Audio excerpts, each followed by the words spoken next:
Hey, what is up guys? My name is Guillaume, this is Thomann's Guitars and Basses, and today you guys have to wear headphones. Because today is a bit of a treat in that series where I assemble pedal boards and then play them for you, trying to show you some tips and tricks. We're doing something special. Today we're going full stereo with what has to be my ultimate ambient extravaganza of a pedal board.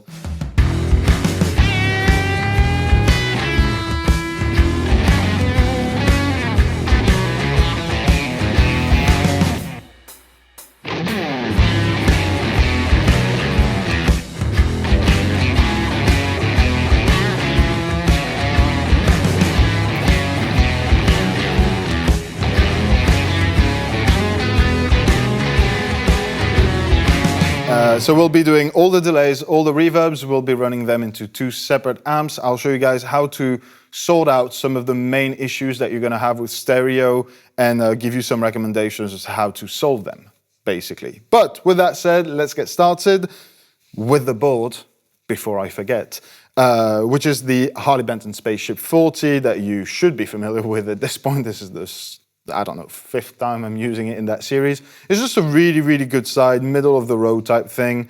It takes enough pedals not to be frustrated with it, but also not looking absolutely ridiculous. So you can come with this to a gig. That'll be my board for the day. I'm pairing it with the Harley Benton ISO Pro 2, which is a really good power supply with 8 outs. And as every ambient board should begin, we are starting today with the Astral Destiny by Earthquaker Devices. Now, this is probably the only occurrence where you're going to see me put a reverb first in my signal chain, but there's a lot of cool things to be done, and everyone here playing shoegaze knows that if you put reverb before gain, you're in a good place to start. There's some experimenting to be done with this. This shimmer and everything else that it offers is absolutely tasty, so that's going to be my first pedal on this board. Pedal number 2 is a bit of a personal preference. I loved that pedal when I tried it on the Mythos baby board that I did a few weeks back. This is the Olympus Overdrive. Now on this specific board, I'm really just trying to go for ambiances. So I'm not necessarily doing the full shoegaze thing. This is a bit of an open spot, right? So I'm using this one because I love it. I would recommend going for some sort of a very sort of natural sounding overdrive. You don't want something that's too polished for that kind of thing, but this would also be an extremely good spot for a fuzz if you want to go full-blown fuzz, you know. So yeah, but this is a really cool overdrive. This will be my gain stage for this particular board, which takes us to our first of many delays on this board. This is the Fable by Walrus Audio. I don't know if I'd recommend putting delays before gain. I think reverb has a really cool washy thing going to it that can be super interesting for big riffs. That being said, delay, and even more so with super modulated delays, which is the case for this particular one, might be just too much. Even maybe not to you, but to me today might be too much. So I'm using that after the drive, which takes us to the 4th pedal on this board, and probably the most important in our particular case. That is the CB Harmo Chorus by Beatronics. Now that pedal made a whole lot of noise upon release. It's called a chorus, but it's really so much more than a chorus. If you want more information and in-depth sort of presentation of everything that it does, go check out Chris's video on his channel. He did a really good job with this. In our particular case, it's very important because this is where our split from mono to stereo is going to happen. So we will do it through a pedal and not a dedicated split box. Now, I know this is probably going to be an issue for some of you guys. You can absolutely split from a pedal. There's nothing wrong with that. The problem is you don't have any control over the phase and the ground issues that you might have.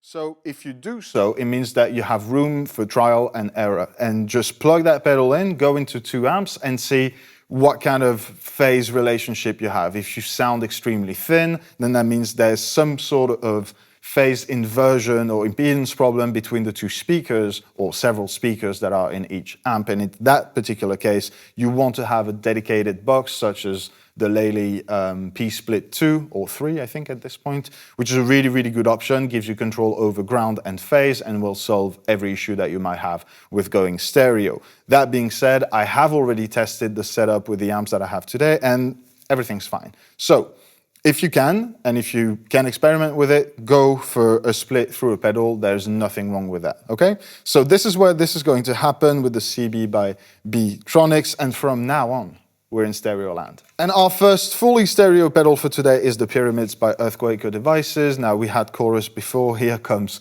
another sort of pedal that's so much more than what it says it is. This is technically a flanger with an insane amount of control over it, whether it's with the division of the flanger, the different presets that you have, the rate and tap modes. You have so much control through that pedal. So it'll go from obviously a flanger, but into absolute crazy land. This is what Earthquaker Devices does best. So this had to be on this board. And I mentioned earlier there would be more than one delay. Here is another. This is the Avalanche one, again by Earthquaker Devices. I feel like this is kind of unavoidable. If you're building any sort of ambient spaceship of a pedal board, you gotta have some Earthquaker Devices on there. So this is my second pick for today. Again, fully stereo, in and out.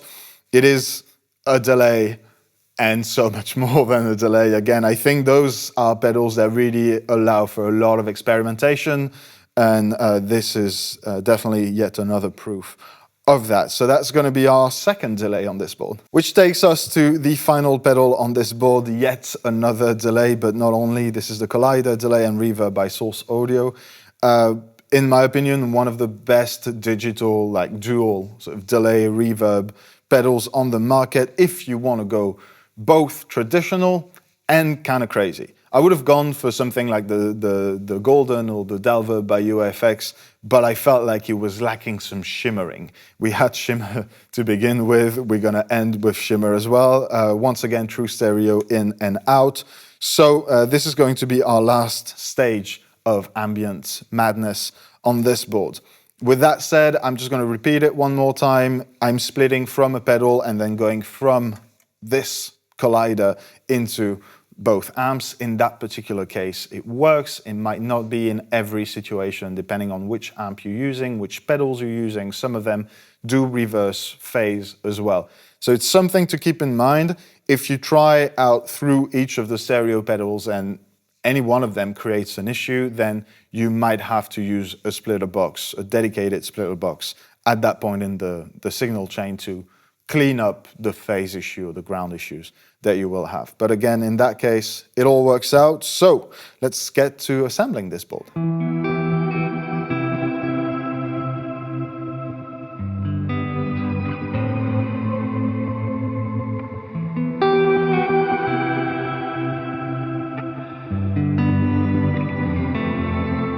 All right, I think that's very, very good looking. This board is, I think, functional. We have cables going to all the right places. We have power to all of them. This is nice. My only beef with it is, like, I would have liked this one to be like long enough to just go in there in between and not hang off to the side of the board. That's an easy fix. I just don't have other patch cables available right now. That's the problem with stereo boards. You want twice as many cables, and you know, something to keep in mind. But everything should be working, so I'm going to plug my 2 amps that are off camera. We'll put some lovely B-roll, and let's get ambiencing.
I didn't lie in the title.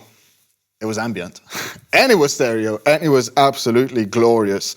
Those kind of inspiration stations are endless fun. I cannot be productive for the life of me with those pedal boards as much as I love them. Every time I just get drowned in the swells and the reverse repeats and everything. It's absolutely sick. But I love how, even though we're running a lot of pedals and we're running them stereo split from a pedal, we still had so much dynamic with the volume control on the guitar and everything. As a last reminder, this is a one-case scenario. Don't take that as ultimate law as to how to make stereo boards. This is just an example. I found it absolutely beautiful. I'm super happy with it. I hope you enjoyed it as well.